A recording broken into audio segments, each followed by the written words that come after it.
தெரியாது. ஆனா அந்த பொண்ணு வெளியில வரும்போது நார்மலா இருந்துச்சு. ஏன் நீ உங்க கல்யாணம் எப்படி நடந்துச்சுன்னு சொன்னீங்களா? அதேண்டா நான் சொல்ல போறேன். நான் அதெல்லாம் சொல்லல. அதான் சொல்ல மாட்டியே. ஏதோ இவரை பத்தி ஒரு 4 வார்த்தை சொன்னேன். அவர் காயும் அப்பா இந்த டைம்.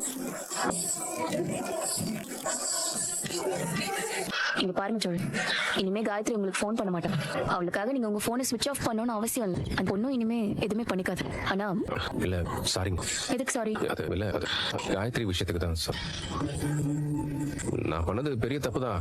ஆனா இது இவ்வளவு தூரத்துக்கு சீரியஸ் ஆகும்னு நினைக்கவே இல்லை. அந்த பொண்ணு கிட்ட போன்ல பேசும்போது நான் சரியா கவனிக்க கூட மாட்டேங்க. நான் காயத்ரி கிட்ட பேசினா நீங்க காண்டாவீங்கன்னு தான். நான் ஏன் காண்டாகிறேன்? காண்டாக எனக்கு என்ன அவசியம் இருக்கு? தெரியலங்க, நான் அப்படி நினைச்சிட்டேன். அப்படி யோசிச்சுதான் நான் அந்த பொண்ணுகிட்ட பேசவே செஞ்சேன். சாரிங்க. நீங்க சாரி சொல்ல வேண்டியது என்கிட்ட இல்ல, காயத்ரி கிட்ட. அவதான் பாவம். நீங்க அவ ஃபீலிங்ஸ கொஞ்சம் கூட யோசிக்காம விளையாட்டா இது எல்லாத்தையும் பண்ணிட்டீங்க. நீங்க பேசினதெல்லாம் சீரியஸா நினைச்சு அந்த பொண்ணு எவ்வளவு ஹர்ட் ஆயிருக்குன்னு தெரியுமா? என்னெல்லாம் ஒரு பொண்ணு சீரியஸா நினைக்கணும்னு நான் என்ன கனவாங்க கண்டேன். நான் சும்மா பேசுற மாதிரி அந்த பொண்ணு என்கிட்ட பேசுதுன்னு நினைச்சேன். எதுக்கு வெளிய வரோனே? உள்ள வாங்க.